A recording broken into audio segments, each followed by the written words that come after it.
Hello, this is Dr. Grande. Today's question is, can I analyze the Todt family murders?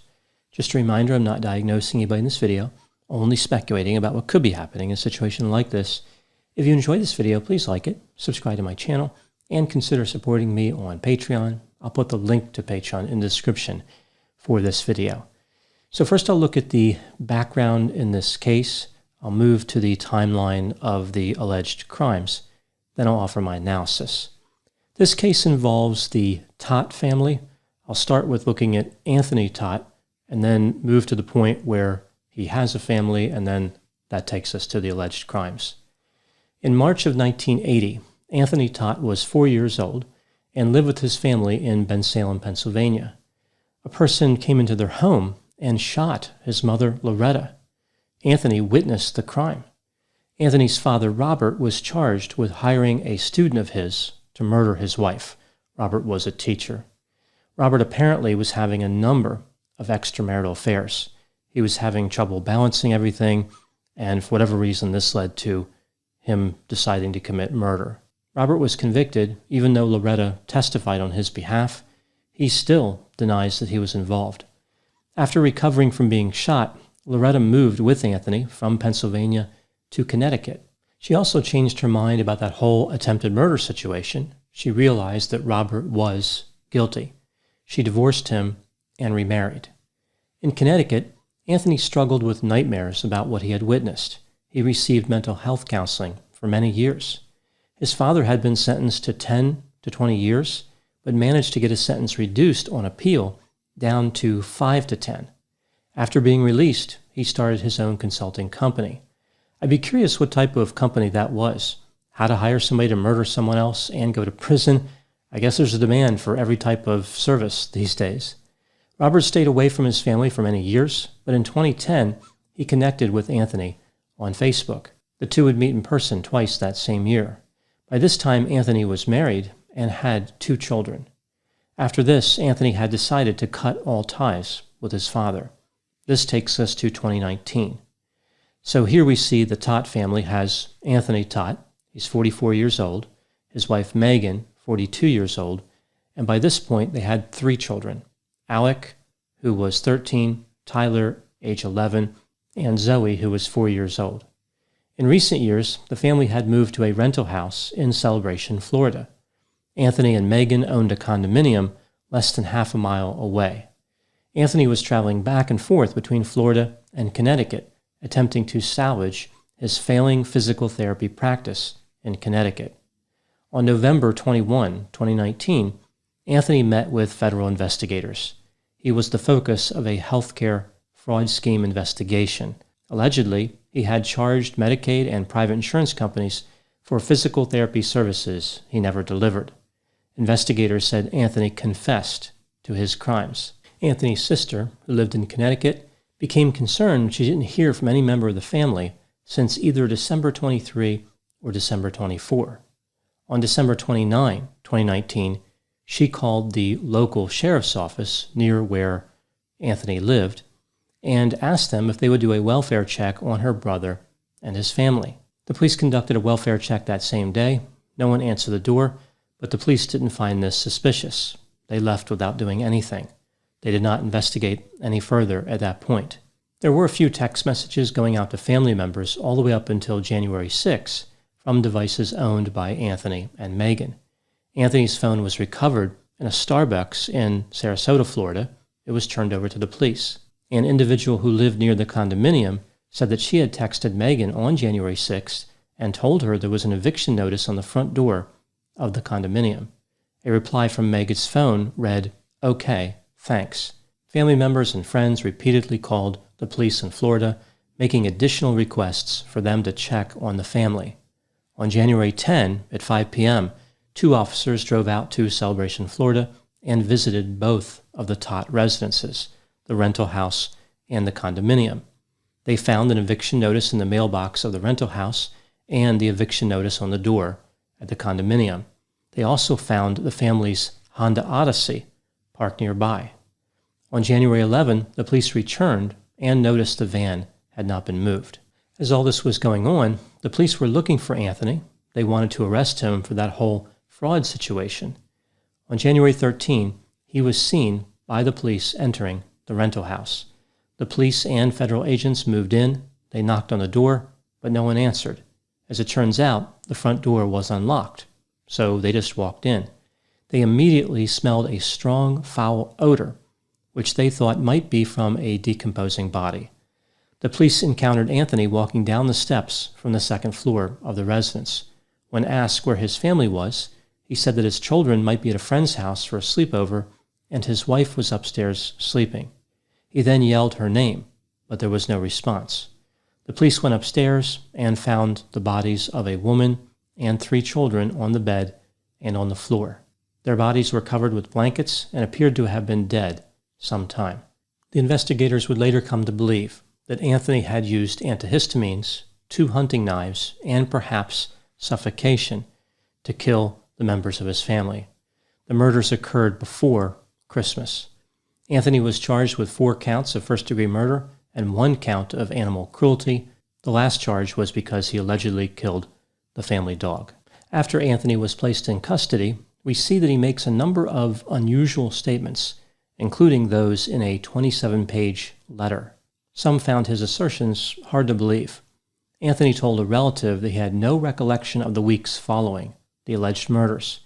He said that he had always loved, honored, and obeyed his wife through everything. He claimed that there would be a lot of things coming out that he can't talk about right now. He insisted he would protect the dignity of his wife until the very end.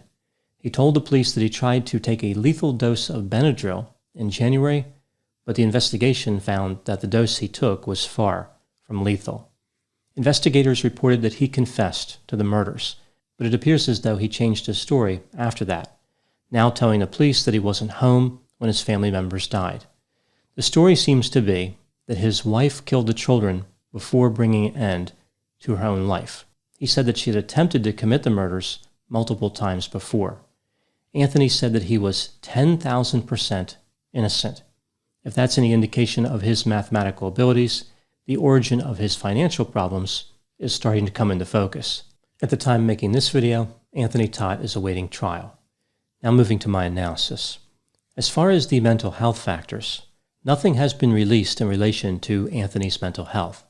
The only thing we know is that the state of Florida said they were not pursuing the death penalty due to his mental health. Anthony claimed that his wife, Megan, had depression, but there's no information about her mental health from any credible source.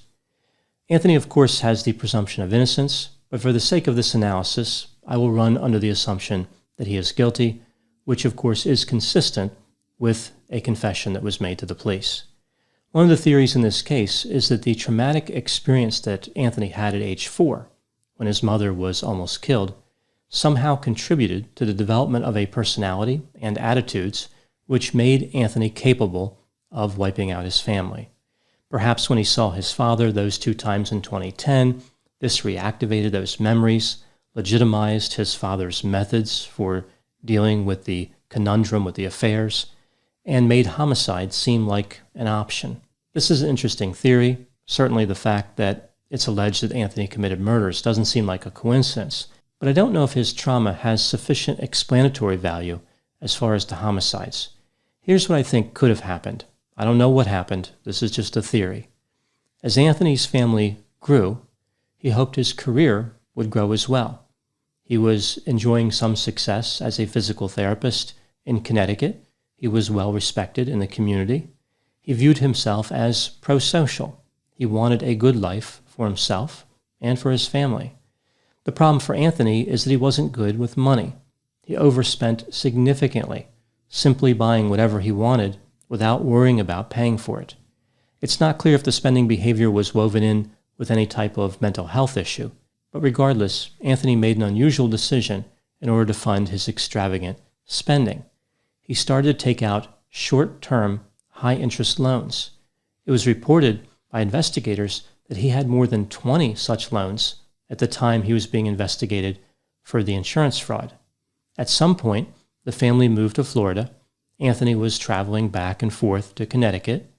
He comes up with this idea of billing insurance companies for services that were never provided in order to make payments on the high-interest loans.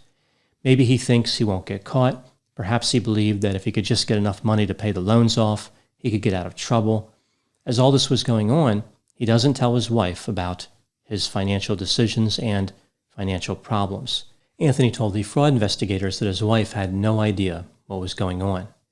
Anthony is unable to regulate his fraud activity. His crimes become overwhelmingly obvious. One day, when investigators had one of Anthony's physical therapy locations under surveillance, no patients entered the entire day for therapy, but Anthony's records indicated he had performed 36 hours of therapy that day. So either he was committing blatant fraud or had a time machine in his office. After being interviewed by investigators about the fraud, Anthony realizes that he will be going to prison. There were indications he might have known that before he was interviewed. For example, he let his physical therapy license expire in September of 2019. While in Florida, he tells family members not to worry if they don't hear from the family for a while. He said they were going on a trip. Anthony takes Benadryl and puts it in some type of food product that his wife and children would normally consume. He was probably hoping it would be sufficient to kill them, but he had to resort to using other means to finish with his plan. After this, he stays in the same house with the decomposing bodies for 3 weeks. It's not really clear if he was going to make any type of effort to escape. It was like he didn't have a plan to cover anything after committing homicide. When the police make entry into the residence, he comes up with an obvious lie that was surely not going to stall them for long. When he was in custody, he confessed, but then changed his mind later. It's like this half-hearted attempt to escape responsibility. He does not have a cohesive strategy. Eventually, he comes up with this idea to blame everything that happened on his wife, Megan, while trying to make it seem like he's the hero for protecting her. He claimed that Megan prevented him from seeking health care and from telling people about his financial problems. He was forced to move away and not allowed to talk to family or friends. He was trying to take care of her, but she was depressed and had other problems. He pretends that she committed the murders, but admits that he's the one who moved the bodies into the bedroom and placed them into sleeping positions he thought would be warm and protected. In addition, Anthony blames the media and the police. I think the motive for the murders, again assuming that Anthony is guilty, is that he didn't want to face his own failures. He didn't want his wife and children to see him go to prison. He wanted their last image of him to be positive. After this, Anthony decides to try to play the hero to the public, like he was a devoted husband who tried to care for his ailing wife. He was so loyal that even after she committed these terrible crimes, he would protect her memory. He will sacrifice himself to preserve her perfect image. It's a ridiculous premise, but I don't know if he had any other cards to play in order to protect his ego. He was running out of options. He was running out of excuses that could make him look good in any way. This is one of those cases where the victims had no good way to figure out what was going on or to defend themselves, even if they did. Megan would have had the best chance of everybody in executing some type of escape or contacting the authorities, but she may not have known anything was going on. She probably thought that Anthony had everything under control financially, and of course, she most likely assumed he was not homicidal. I think one lesson learned in a case like this is that serious crimes often start with less serious crises, like financial problems. Sometimes when people can't cope with the shame of their crimes, they turn to the unusual solution of wiping out the people who are watching them. They believe that they won't experience shame if there's no one left to be ashamed of them. Those are my thoughts on the murder of the Todt family. Please put any opinions and thoughts in the comment section. They always generate an interesting dialogue. As always, I hope you found my analysis of this topic to be interesting. Thanks for watching.